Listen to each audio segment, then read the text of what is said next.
Hey, you guys. I am back with another episode of Tasting with T. And today we are making a teriyaki glazed salmon, okay? So what we're going to do first is, I showed you my ingredients. We have honey, soy sauce, Worcestershire, what's this here sauce? And then we have fresh black and white peppercorns and some fresh garlic. Now we're going to do salt and pepper just as a base on here, but what I'm going to do is season it with, or drizzle it rather, with some olive oil. So let me grab that and I'll be right back. Alright honey, we are back, and I'm just, as you see, drizzling a little bit of oil so it doesn't stick, not too much, probably about a tablespoon and a half. I will put the measurements in the description below. Don't worry about these nails, honey. I'm going bowling, and ain't no losers over here, okay?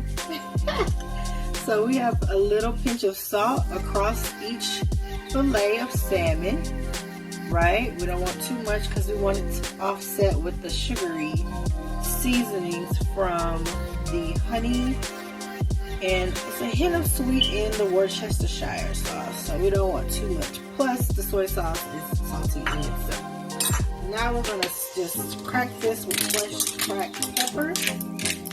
Love fresh cracked pepper. So yummy. Better than regular grounded pepper. This is like the I mean, this is grounded, but the kind they do in the store, just the plain kind. No. Alright, so now we're going to whip up our sauce next, and I will be back to show you how we're going to make it come together. Alright, T-Bits, I'm back. So as I told you before, we're going to go ahead and whip this sauce up together, and the description will be in the the measurements, excuse me, will be in the description below, and everything that you need to make the sauce. So we have our soy sauce here, dab of that. It's salty, right? Remember that? Then we have our what's this here sauce. I'll douse some of that in our bowls. Put that glass on the wall. Then we have our honey. Whichever brand that you like to use, you can use. It's not any particular brand. It's all about the measurements, right? Boom. And then we have our garlic. And so this is going to be about a clove or two. Right? Boom. Alright. And you can also use fresh garlic. You do not have to use garlic that is in a jar. But I prefer that because it's just so convenient. And it also tastes yummy. Right? So we just stir that up just like that. And then my oven is going to be on broil because we're going to broil the salmon to get a nice glaze. Once you put that honey in there, it's going to be so yummy. So I'm going to pour this over the top.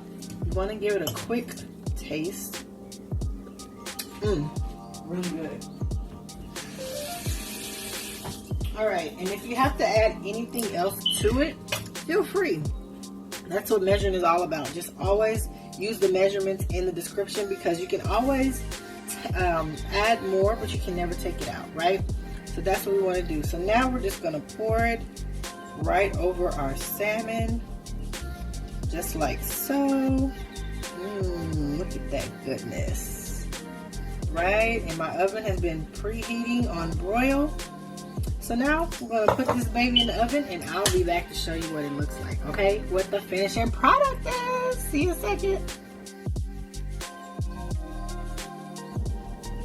Alright, T-Bit. So everybody named Mama know it don't take much for salmon to cook. And you do not want to overcook salmon. It is the worst, driest taste ever.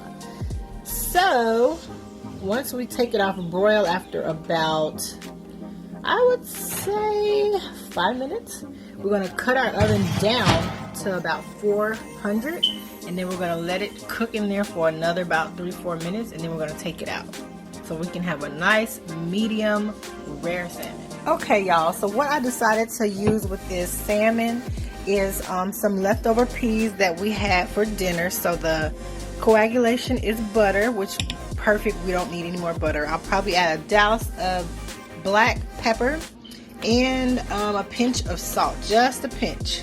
And then what we'll do is add this half and half to it, and we're going to mix it up. As you can see, I've added my cream, I've added my douse of salt and crushed black pepper. Here we go. Alright, here we go, y'all. And since it's such a small portion, it's just for me tonight. My son is away. So I'm just making a small portion, so I just use my bullet instead of my normal blender or boat to puree this here. So here we go.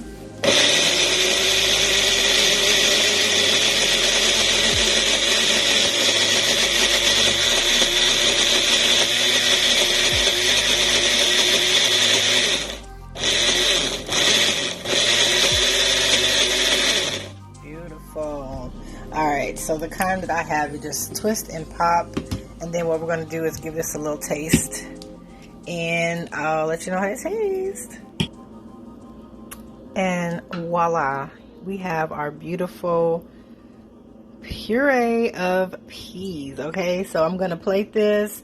We're going to nook this in the microwave because we did put some cold cream in there, and so we need to warm it, but I'll show you how it's going to get plated momentarily. And be sure to taste it to make sure you don't need to add anything else. Alright, y'all. It is time to take out our salmon. I decided to get my real pot holder and quit acting ratchet. So, as you can see, it's a nice, beautiful, firm color. And if you press it, it comes back to you. It bounces back. Not too hard, not too soft. And that's what we want. Because when you reheat it, you do not want it to overcook. It's nothing like overcooked salmon, okay? So I'm going to show you how we're going to plate it. We just have our warmed up pea puree. I'm going to show you how it looks. Alright, y'all, so we are back, and I'm just going to show you guys how we're going to plate this real quick. We have our puree. As you can see, it is steaming hot. I did not take it out of here because it's so much easier just to plate it from here. So what you want to do is just put a douse of puree, about 2 of these, and then all you do is just swap it off to the side, just like that. Isn't that beautiful? Okay, and then what we're going to do is take one of our pieces of beautiful salmon. It's a little hot. I'll grab this puppy and then take it right off the bottom. I don't know what my special is. It just disappeared, right? And then what we're going to do is just lay that right on top of our puree, like so.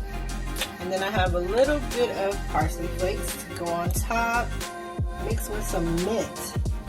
Mint gives it a nice flavor, okay?